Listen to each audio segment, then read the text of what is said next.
नमस्कार, मैं हूं राज और आप देख रहे हैं प्योर पॉलिटिक्स। राहुल गांधी का बुरा वक्त खत्म होने का नाम ही नहीं ले रहा है।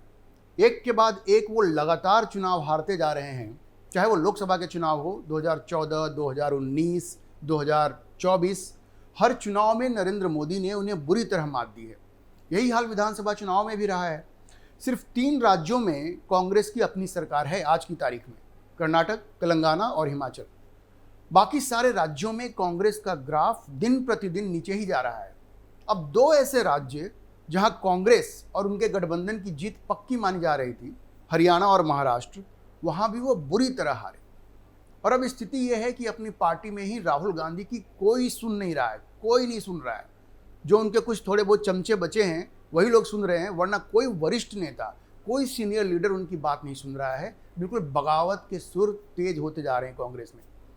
खास करके जो सीनियर लीडर्स हैं वो तो बिल्कुल नहीं सुन रहे हैं और राहुल गांधी बिल्कुल बेबस महसूस कर रहे हैं। अपनी ही पार्टी में इतनी भारी बेइज्जती, राहुल गांधी को समझ में नहीं आ रहा है कि अब करें तो क्या करें। अब देखिए, ताजा उदाहरण कांग्रेस के 3 बड़े नेताओं का है जिन्होंने अब इस बात की परवाह ही छोड़ दी है कि राहुल गांधी क्या सोचेंगे, क्या कहेंगे। और वो 3 बड़े नेता हैं कौन? वो हैं शशि थरूर, सलमान खुर्शीद और मनीष तिवारी। इन 3 नेताओं ने अब यह फैसला कर लिया है कि वो अब राहुल गांधी की सारी बातों को आंख बंद करके नहीं मानेंगे और वही करेंगे जो राष्ट्रहित में होगा। अब आप ये पूछेंगे कि क्या राहुल गांधी ऐसी बात भी कहते हैं जो राष्ट्रहित में नहीं होता? तो दुर्भाग्य से मुझे ये कहना पड़ेगा कि बिल्कुल, वो कई बार ऐसी बात कह जाते हैं जो राष्ट्रहित में नहीं होता। अब जिन 3 लोगों का नाम मैंने लिया, उन्होंने राहुल गांधी को यह संदेश दे दिया है कि अब हम आपकी मनमानी नहीं सहेंगे और आंख बंद कर आपकी गुलामी नहीं करेंगे। और ऐसा उन्होंने क्यों किया? क्योंकि राहुल गांधी कांग्रेस को मोदी विरोध के नाम पर उस रास्ते पर ले जा रहे हैं जहां उनके राजनीतिक विरोधी उनसे ये पूछने पर मजबूर हो जा रहे हैं कि क्या मोदी का विरोध करते करते आप भारत का भी विरोध करेंगे। और राहुल गांधी का जो जवाब होता है वो इनडायरेक्टली वो यही होता है कि हाँ भाई, हम तो ऐसा ही करेंगे। और देखिए, इसके कई उदाहरण हैं। आपको याद होगा कैसे वो इंग्लैंड जाकर भारत में मोदी को हटाने के लिए विदेशी हस्तक्षेप की अपील कर रहे थे। उन्होंने ये भी कहा अमेरिका में कि भारत में सिखों को कड़ा पहनने का, पगड़ी पहनने का अधिकार नहीं है।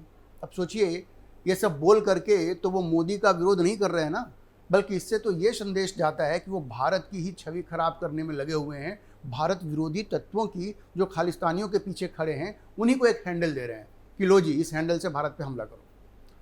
लेकिन उनकी इन बातों को अब कांग्रेस के अंदर भी लोग पसंद नहीं कर रहे हैं। और राहुल गांधी का इस तरह के गैर जिम्मेदाराना आचरण और बयान कांग्रेस के बहुत सारे नेता पचा नहीं पा रहे हैं और वो एक तरह से घुटन महसूस कर रहे हैं। और इसी घुटन की वजह से अब वो विद्रोही तेवर भी इख्तियार कर रहे हैं। जी, कांग्रेस के बहुत सारे सीनियर लीडर वो धीरे धीरे विद्रोही तेवर इख्तियार कर रहे हैं। अब देखिए, सबसे पहले बात करते हैं शशि थरूर की। अब राहुल गांधी को शुरू से ही शशि थरूर से प्रॉब्लम रही है, क्योंकि शशि थरूर एक टैलेंटेड व्यक्ति हैं, काफ़ी पढ़े लिखे हैं, यूएन में भी काम कर चुके हैं, कई किताबें लिखी हैं उन्होंने, और आर्टिकुलेट तो हैं ही, बोलने की कला है उनके पास। खासकर उनका इंग्लिश का जो ज्ञान है और जो प्रोनाउंसिएशन है उनका, उसका लोहा तो हर कोई मानता है। लेकिन राहुल गांधी की नज़रों में ये क्वालिफिकेशन नहीं है, ये डिसक्वालिफिकेशन है, ये डिमेरिट है। राहुल गांधी की नज़रों में वो काबिल नहीं है, क्योंकि ऐसा व्यक्ति, उनको लगता है कि ये तो महत्वाकांक्षी है, एम्बिशियस है। और अगर वो एम्बिशियस है तो आंख बंद करके राहुल गांधी की चमचागिरी करने को तैयार नहीं होगा, और शशि थरूर इसके लिए तैयार नहीं है। तो इतनी काबिलियत होने के बाद भी कांग्रेस ने और राहुल गांधी ने कभी भी शशि थरूर को संसद में बोलने का पर्याप्त मौका तक नहीं दिया। किसी इंपॉर्टेंट मैटर पे उनको बोलने का उस तरह से मौका नहीं मिलता जिस तरह से कि दूसरे लोगों को मिलता है। कोई लीडरशिप वाली पोजीशन भी उनको नहीं दी गई है, क्योंकि राहुल गांधी को हमेशा ये डर लगा रहता है कि अगर कोई टैलेंटेड आदमी हाईलाइट हो गया तो फिर उनकी कुर्सी खतरे में आ सकती है। इसीलिए शशि थरूर या उनके जैसे किसी भी टैलेंटेड व्यक्ति को कांग्रेस में आगे बढ़ने का मौका नहीं मिलता। मौका किसे मिलता है? केसी वेणुगोपाल को, क्योंकि ये उन लोगों की कैटेगरी में है जिनकी अपनी कोई पहचान नहीं है। जो भी पहचान है वो राहुल गांधी की वजह से है कि भाई वो राहुल गांधी के आंख और कान है। अब कांग्रेस में आगे बढ़ने की सबसे बड़ी शर्त यही है, चमचागिरी। लेकिन शशि थरूर तो उस रास्ते पर चल नहीं सकते। राहुल गांधी उनसे और भी ज़्यादा नाराज तब हुए जब थरूर ने कांग्रेस अध्यक्ष पद के चुनाव में गांधी परिवार के सेवक मल्लिकार्जुन खड़गे के खिलाफ खड़े हो गए। सोचिए, गांधी परिवार ने सोचा कि अरे इसकी इतनी हिम्मत कि ये हमारे कैंडिडेट के खिलाफ खड़ा हो जाए। लेकिन शशि थरूर ने कहा कि भाई ये एक डेमोक्रेटिक इलेक्शन है और अगर डेमोक्रेटिक इलेक्शन है तो मुझे खड़ा होने का अधिकार है। वो खड़ा भी हुए और ठीक है वो हार गए, लेकिन उन्होंने एक चुनौती दी। लेकिन इस गांधी परिवार को ये बात अच्छी नहीं लगी क्योंकि उनको लगा कि ये हमारी अथॉरिटी को वो चैलेंज कर रहा है। तो ये सबसे पहले जो खटास आई वो तो वहीं पे आ गई। अब देखिए खबरों के मुताबिक अभी कुछ महीने पहले शशि थरूर ने सोचा कि भाई राहुल गांधी से मिलकर खुल के बात की जाए ताकि उनके दिल की बात राहुल गांधी समझ सकें कि भाई उनको भी कुछ पोजीशन मिलनी चाहिए। लेकिन बात बनी नहीं क्योंकि उनको कोई आश्वासन नहीं मिला। कोई आश्वासन राहुल गांधी ने दिया नहीं क्योंकि वहां तो पहले से डर बैठा हुआ है, क्या आश्वासन मिलेगा। शशि थरूर को शायद इस बात का अंदाजा काफी पहले हो चुका था कि कांग्रेस में अब उनका कोई भविष्य नहीं है और देर सवेर उन्हें अपना अलग रास्ता इख्तियार करना ही पड़ेगा। और ये वजह रही कि वो बीच बीच में आपने देखा होगा प्रधानमंत्री मोदी की भी तारीफ करते रहे हैं। कई बार मेरिट पे भी करते हैं, ऐसा नहीं है कि वो कुछ इसी वजह से करते हैं, मेरिट पे भी करते रहे हैं। अब देखिए अगर आप पीछे देखिए तो उन्होंने मोदी की इस बात के लिए तारीफ की कि उन्होंने सफलतापूर्वक G20 का आयोजन किया। कोविड हैंडलिंग के लिए भी मोदी की तारीफ की। रूस यूक्रेन युद्ध में जिस तरह से भारत न्यूट्रल रहा, पहले तो थरूर ने उसकी आलोचना की थी, लेकिन बाद में इस बात के लिए उन्होंने मोदी की तारीफ की कि उन्होंने दोनों पक्षों का विश्वास जीतने में सफलता पा ली। और जितनी बार शशि थरूर ने मोदी की तारीफ की उतनी बार राहुल गांधी का सीना छलनी होता गया। लेकिन वो करते भी तो क्या करते। अब इधर पहलगाम में पाकिस्तान ने आतंकियों को भेजकर जब निर्दोष हिंदुओं की हत्या करवाई और वो भी उनका धर्म और उनका नाम पूछ पूछ कर, और उसके बाद भारत ने जो बदले की कार्रवाई की उसका पुरजोर समर्थन किया शशि थरूर ने। कांग्रेस ने ये तो जरूर कहा कि ऐसे मौके पर वो सरकार का समर्थन करती है, लेकिन उसने मोदी सरकार और भारत की सेना को एम्बैरेस करने में कोई कसर नहीं छोड़ी। जब पाकिस्तान ने यह दावा किया कि उसने भारत के 6 लड़ाकू विमानों को मार गिराया है तो कांग्रेस भी पाकिस्तान की भाषा बोलने लगी। वो पूछने लगी कि बताओ कितने विमान गिरे, आप बताइए। साफ तौर पर कांग्रेस की ये कोशिश इस मुद्दे पर मोदी को नीचा दिखाने की और अपनी राजनीतिक रोटियां सेकने की थी। लेकिन शशि थरूर पूरी तरह से मोदी सरकार के साथ खड़े रहे क्योंकि उनका मानना था कि राष्ट्र हित में हर किसी को ऐसे वक्त में सरकार का समर्थन करना चाहिए। लेकिन कांग्रेस को यह बात पसंद नहीं आई। देखिए असली खेल तो तब हुआ जब मोदी सरकार ने दुनिया के अलग अलग हिस्सों में संसद का एक सर्वदलीय प्रतिनिधिमंडल भेजने का फैसला किया और कांग्रेस को 4 नाम देने को कहा। कांग्रेस ने जो 4 नाम दिए उनमें शशि थरूर का नाम ही नहीं था, जबकि कांग्रेस के सांसदों में अंतर्राष्ट्रीय मुद्दों पर जितनी समझ थरूर के पास है उतनी किसी दूसरे के पास नहीं है। अब सरकार ने उन 4 में से सिर्फ एक नाम स्वीकार किया, आनंद शर्मा का।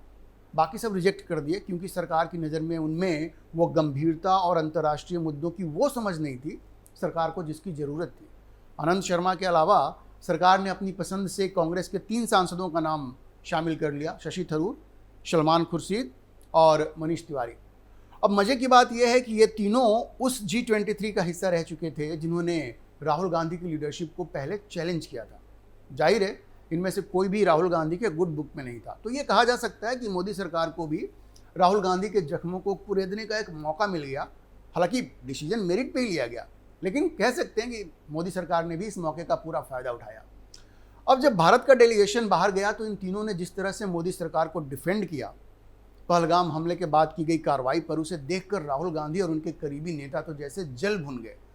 शशि थरूर ने तो यहाँ तक कह दिया कि मोदी सरकार आने के बाद ही पहली बार भारतीय सेना ने सर्जिकल स्ट्राइक किया पाकिस्तान के खिलाफ।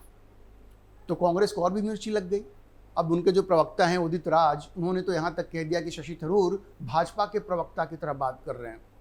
पवन खेड़ा जो उनके एक अन्य प्रवक्ता हैं, उन्होंने कहा कि शशि थरूर गलत बयानी कर रहे हैं। सर्जिकल स्ट्राइक कांग्रेस के ज़माने में भी हुआ था। जब थरूर से इस बारे में पूछा गया तो उन्होंने कहा कि भाई वो इस तरह से आलोचना करने वाले कट्टरपंथियों जिलेट्स की परवाह नहीं करते। वो जब भारत लौटेंगे तो सोचेंगे कि इन लोगों से क्या बात करनी है। अब देखिए जाहिर है कि कांग्रेस के अंदर शशि थरूर के इस सर्जिकल स्ट्राइक वाले बयान से आग लगी हुई है और राहुल गांधी इस आग में धीरे धीरे सुलग रहे हैं, अपमानित महसूस कर रहे हैं। अब शशि थरूर ज़्यादा समय तक कांग्रेस में रह पाएंगे इसकी संभावना बहुत ही कम है। क्या वो भाजपा ज्वाइन करेंगे अभी कहना मुश्किल है, लेकिन वो जिस तरह से प्रधानमंत्री मोदी की तारीफ करते रहे हैं उसे देखकर ये तो बिल्कुल कहा जा सकता है कि अगर वो भाजपा ज्वाइन कर भी लें तो कोई आश्चर्य नहीं होगा। और वैसे भी केरल में चीज़ें भाजपा के लिए बेहतरी की तरफ ही बढ़ रही हैं। शशि थरूर जैसा कोई चेहरा भाजपा को मिल जाता है तो अगले साल होने वाले विधानसभा चुनाव में पार्टी को काफ़ी फायदा भी हो सकता है। तो थोड़ा इंतजार कीजिए, शशि थरूर जल्द ही कोई सरप्राइज आपको दे सकते हैं। ये तो बात हुई शशि थरूर की। इससे भी बड़ा सरप्राइज दिया है एक दूसरे वरिष्ठ कांग्रेसी नेता ने, जिनका नाम है सलमान खुर्शीद जी, गांधी परिवार के बिल्कुल भक्त। अब उन्हें भी मोदी सरकार ने अपने स्तर पर, क्योंकि उनका नाम भी कांग्रेस ने नहीं भेजा था, सर्वदलीय प्रतिनिधिमंडल में उनको शामिल किया गया था। अब कांग्रेस ने उनका नाम नहीं दिया था, जैसे मैंने आपको बताया। अब विदेश जाकर उन्होंने भी जिस तरह से मोदी सरकार की कश्मीर नीति और ऑपरेशन सिंदूर का समर्थन किया, उससे कांग्रेस को बड़ा सदमा लगा है।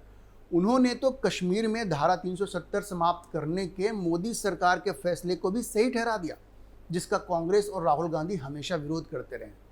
सलमान खुर्शीद ने कहा कि कश्मीर में लंबे समय से एक बड़ी समस्या थी, इसका एक बड़ा हिस्सा संविधान के अनुच्छेद 370 में सरकार की सोच में झलकता था। उनका कहना था कि 370 की वजह से ये एक बड़ी समस्या थी कश्मीर में, जिससे किसी तरह यह आभास होता था कि यह देश के बाकी हिस्सों से अलग है। लेकिन अनुच्छेद 370 को हटा दिया गया और अंततः इसे समाप्त कर दिया गया। आगे उन्होंने कहा कि अगस्त 2019 में जम्मू और कश्मीर का विशेष दर्जा रद्द करने के सरकार के फैसले से इस क्षेत्र में सकारात्मक बदलाव आए हैं और समृद्धि बढ़ी है। पाकिस्तान इसी से परेशान है और पहलगाम हमला उसने इसी शांति और समृद्धि को भंग करने के लिए करवाया था। लेकिन कांग्रेस को तो भारत के समर्थन में बोली गई कोई भी बात मोदी सरकार के समर्थन में बोली बात ही लगती है। कांग्रेस पार्टी के प्रवक्ताओं द्वारा इस प्रतिनिधिमंडल में गए अपने ही सांसदों की आलोचना पर कटाक्ष करते हुए सलमान खुर्शीद ने कहा कि यह दुखद है कि घर में लोग राजनीतिक निष्ठाओं पर बहस कर रहे हैं। उन्होंने सवाल किया कि क्या ऐसे प्रतिनिधिमंडल के लिए देशभक्त बनना इतना कठिन है जब वे आतंकवाद के खिलाफ मिशन पर हों। जाहिर है उनका कहना था कि घरेलू राजनीति अपनी जगह पर है, लेकिन जब कोई प्रतिनिधिमंडल विदेश जाता है तो उसे तो राष्ट्र के एक प्रतिनिधि के रूप में ही बात करनी पड़ेगी। अपनी सरकार की जगह दुश्मन देश को ही टारगेट करना पड़ेगा। लेकिन मोदी विरोध की आग में जल रहे राहुल गांधी को ये बात कौन समझाए, और चूंकि वो समझ नहीं पा रहे हैं, इसलिए जो स्वाभिमानी लोग कांग्रेस में हैं, जिनको मोदी विरोध और देश विरोध के बीच की लाइन का अंदाजा है, वो राहुल के सामने तनकर खड़े होते जा रहे हैं।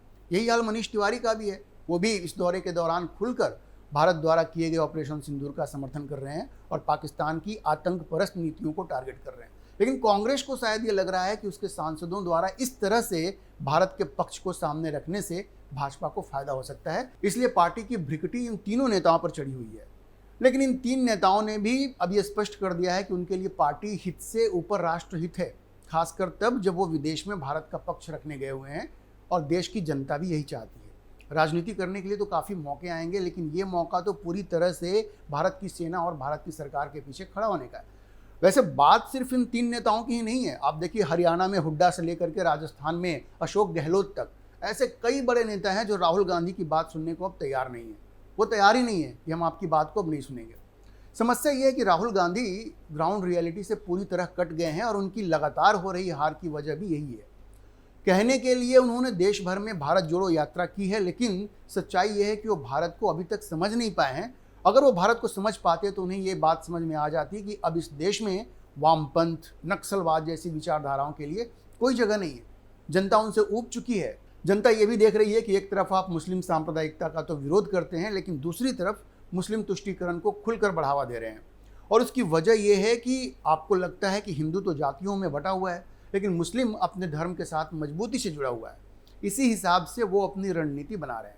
खैर, राहुल गांधी की इन्हीं गलत नीतियों की वजह से कई सारे लोग, जिनमें काफ़ी प्रतिभा थी, जो कांग्रेस को शीर्ष पे ले जा सकते थे, लेकिन उन लोगों ने राहुल गांधी की इस अति वामपंथी विचारधारा को देखते हुए और ये देखते हुए कि कांग्रेस में टैलेंट की नहीं, सिर्फ चमचागिरी की कद्र होती है, हिंदुओं की भावनाओं का अपमान होता है, मुस्लिम तुष्टीकरण को बढ़ावा दिया जाता है, उन लोगों ने कांग्रेस छोड़ दी या छोड़ने पर मजबूर कर दिए गए।